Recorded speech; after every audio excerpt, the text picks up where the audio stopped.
بسم اللہ الرحمن الرحیم۔ یہ واقعہ امام حسن رضی اللہ تعالیٰ عنہ کے بارے میں ہے کہ ان کو کیسے زہر دیا گیا اور کیوں دیا گیا اور کس نے دیا۔ جب 2 بار پہلے زہر دیا گیا، اس وقت طبیب کو بلایا گیا تو طبیب نے کہا یہ تو زہر ہے، اور زہر جان بوجھ کر لگایا گیا۔ بہرحال امام کو شفا بھی ہوئی اور مدینہ آئے، اور اب کی بار جو تیسری مرتبہ زہر دیا گیا وہ ہیرے کو پیس کر امام حسن رضی اللہ تعالیٰ عنہ کے مشکیزے کے اندر ڈال دیا گیا۔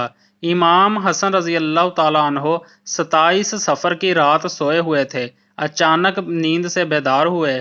حضرت زینب رضی اللہ تعالیٰ عنہ عبادت میں مصروف تھیں۔ آپ نے نیند سے بیدار ہو کر حضرت زینب رضی اللہ تعالیٰ عنہ کو آواز دی، اور حضرت زینب امام کی طرف متوجہ ہوئیں۔ حضرت حسن فرمانے لگے کہ میں نے خواب میں نانا جان، امی جان اور ابا جان کو دیکھا کہ وہ مجھے جنت کی سیر کرواتے ہیں۔ میں نے نانا جان سے عرض کیا کہ آپ میرے حالات سے باخبر ہیں۔ مجھے تمانچے لگائے گئے، میرے پیروں تلے سے مسلح کھینچا گیا، کتنا ستایا گیا۔ میرے سامنے اس وقت مدینے میں میرے والدین کو گالی دی جاتی ہے۔ یا رسول اللہ، میں اس دور سے گزر رہا ہوں۔ آقا نے فرمایا کہ صبر کرو، تم بہت جلد ہم سے آ کر ملنے والے ہو۔ امام حسن نے ایک اور خواب دیکھا کہ آپ کی پیشانی پر قل واللہ شریف لکھی ہوئی ہے۔ یہ خواب جب لوگوں نے سنا تو خوش ہوئے، لیکن آپ کے شاگرد سعید ابن مسیب نے سنا تو آپ نے فرمایا کہ مولا، اگر یہ خواب کی تعبیر پوری ہو گئی تو سمجھ لیجئے آپ بہت جلد دنیا سے جانے والے ہیں، کچھ ہی دن بچے ہیں۔ یہ خواب تو تھا ہی، سب لرزے ہوئے تھے۔ اس خواب نے اور لرزا دیا۔ امام حسن رضی اللہ تعالیٰ عنہ نے کہا، بہن میں نے خواب دیکھا ہے۔ حضرت زینب نے پوچھا کہ یہ کیسا خواب ہے؟ امام نے مشکیزہ لانے کا کہا، اور مشکیزے سے جب پانی پیا تو مشکیزے میں موجود جو ہیرا پیس کا ڈالا گیا تھا وہ آپ کے پیٹ میں چلا گیا۔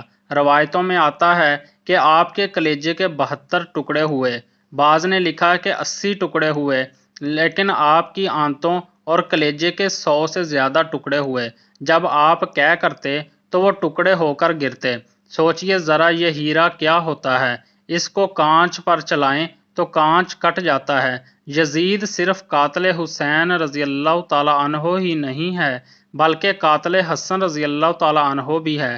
اس پر تو سب اتفاق کرتے ہیں کہ سازش یزید کی تھی، لیکن زہر دیا کس نے، اس پر تاریخ خاموش ہے۔ حضرت مولانا حسن بریلوی نے ایک عورت کا نام لکھا ہے، جس وقت ٹکڑے ہو کر گرنے لگے تو حضرت امام حسن رضی اللہ تعالیٰ عنہ نے حضرت حسین رضی اللہ تعالیٰ عنہ کو بلانے کا حکم دیا تاکہ کچھ نصیحت کر دوں۔ حضرت حسین رضی اللہ تعالیٰ عنہ آئے اور حالت دیکھ کر گلے مل کر خوب روئے۔ بھائی بتاؤ، آپ کو زہر کس نے دیا؟ اس لیے کہ سید الصابرین کا نواسا ہے۔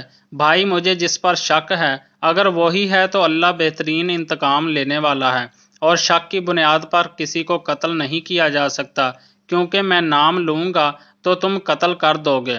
اللہ بہترین انتقام لینے والا ہے۔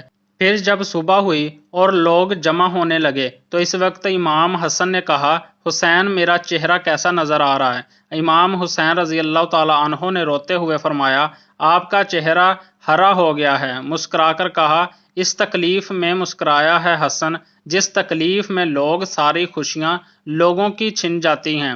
حسن مجتبیٰ نے جب سنا کہ میرا چہرہ ہرا ہو گیا تو فرمایا، حسین یاد ہے نانا کی حدیث، معراج مکمل ہو گئی ہے۔ لوگوں نے پوچھا کہ حدیث معراج کیا ہے؟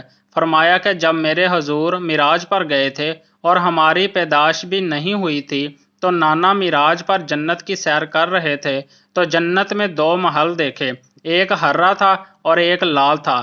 اس وقت رضوان جنت نے کہا کہ یا رسول اللہ، جاتے جاتے اپنے شہزادوں کے محل بھی دیکھ جائیں جن سے پوری جنت کا حسن دوبالا ہوتا ہے۔ حضور نے فرمایا کہ یہ ہرا کس کا ہے اور لال کس کا ہے؟ کہا کہ لال تو حسین کا ہے اور ہرا حسن کا ہے۔ میرے حضور نے پوچھا کہ رضوان، یہ تو بتاؤ کہ حسن کا ہرا کیوں اور حسین کا لال کیوں؟ تو رضوان کی گردن جھک گئی اور آنکھوں میں آنسو آ گئے۔ اہل بیت کی محبت میں رضوان جنت بھی روتا ہے، جبکہ جنت میں کوئی رو نہیں سکتا۔ جنت وہ ہے جہاں رویا نہیں جاتا، لیکن یہ شہادت حسنین ہے، اسے جب جب بھی یاد کیا جاتا ہے تو رضوان جنت بھی روتا نظر آتا ہے۔ رضوان کی عرض کرنے کی ہمت نہ ہوئی، حضرت جبرائیل آئے اور عرض کی یا رسول اللہ میں بتاتا ہوں، اللہ کے حکم سے یہ ہرا اس لیے ہے کہ حضرت حسن رضی اللہ تعالیٰ عنہ کو زہر دیا جائے گا اور ان کا چہرہ اور جسم ہرا ہو جائے گا، اور حضرت حسین رضی اللہ تعالیٰ عنہ کو کربلا میں شہید کیا جائے گا اور شہادت کی وجہ سے خون سے سارا جسم لال ہو جائے گا، اس لیے حسن کا ہرا اور حسین کا لال محل ہے۔ دیکھا حضور کی یہ حدیث معراج پوری ہو رہی ہے۔ اس کے بعد حضرت حسن رضی اللہ تعالیٰ عنہ نے لوگوں کو جانے کا حکم دیا اور گھر والوں کو ٹھہرنے کا کہا۔ اس وقت مولا حسن کے 3 یا 4 بیٹے تھے۔ ان بیٹوں میں ایک بڑا بیٹا تھا جس کی عمر صرف 7 سال تھی، وہ بڑا خوبصورت تھا اور نام قاسم تھا، اور ماں کا نام فروہ تھا۔ فروہ قاسم کے سر پر ہاتھ پھیرتی اور اپنے شوہر کی طرف دیکھتی۔ جب سب لوگ چلے گئے حتیٰ کہ کوئی نہ بچا تو حضرت حسن رضی اللہ تعالیٰ عنہ نے اپنے بازو پر بندے تعویذ کو کھولنے کا حکم فرمایا۔ تعویذ کھولا اور کھول کر حضرت حسن نے کہا کہ میرے بیٹے قاسم کو میرے پاس لاؤ۔ اپنے ہاتھوں سے وہ تعویذ بیٹے کے بازو پر باندھ دیا اور فرمایا، بیٹا ایک وقت آئے گا جب تو شدید مصیبت میں گرفتار ہو جائے گا، اس وقت یہ تعویذ کھول کر دیکھ لینا۔ اس کے بعد حضرت حسین رضی اللہ تعالیٰ عنہ کو بلا کر وصیت کی اور کہا، حسین صبر سے کام لینا، اور میری تمنا ہے کہ جس وقت میرا جنازہ اٹھے تو مجھے نانا کے قدموں میں دفن کر دینا، میں نانا کے قدموں میں دفن ہونا چاہتا ہوں۔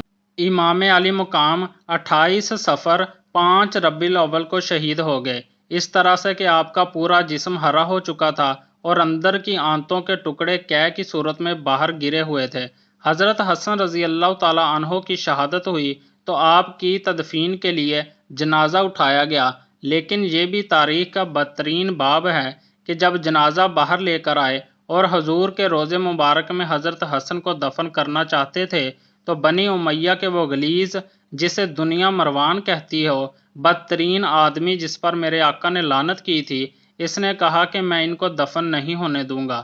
امام حسین نے کہا کہ میرے بھائی کی وصیت ہے، میں دفن کروں گا، یہاں تک کہ مورخین نے لکھا کہ اس ظالم نے کمان سے تیر نکالا اور امام حسن کے لاشے پر چلانا شروع کیا۔ ایک بندہ جو شہید ہو چکا ہے، لوگ کہتے ہیں کہ مروان کو یزید کو اتنا برا نہ کہا، اس لیے کہ انہوں نے کیا کیا ہے، یہ کیا ہے، مرے ہوئے انسان کا تو دشمن بھی احترام کرتا ہے۔ مروان کیسا ظالم تھا، نانا کے قدموں میں نواسے کو لے جا رہے ہیں تو تلوار سے جنازہ روک لیا اور جنازے پر تیر چلانا شروع کر دیا۔ کسی نے امام حسین رضی اللہ تعالیٰ عنہ سے کہا کہ حضرت حسن کی یہ وصیت تھی کہ مجھے حضور کے قدموں میں دفن کریں، لیکن انہوں نے یہ بھی تو کہا تھا کہ اگر مروان آڑے آئے تو مجھے امی جان کے قدموں میں دفن کر دینا، آپ اس پر بھی تو عمل کر سکتے ہیں۔ پھر امام حسن رضی اللہ تعالیٰ عنہ کو حضرت فاطمہ رضی اللہ تعالیٰ عنہا کے قدموں میں دفن کر دیا۔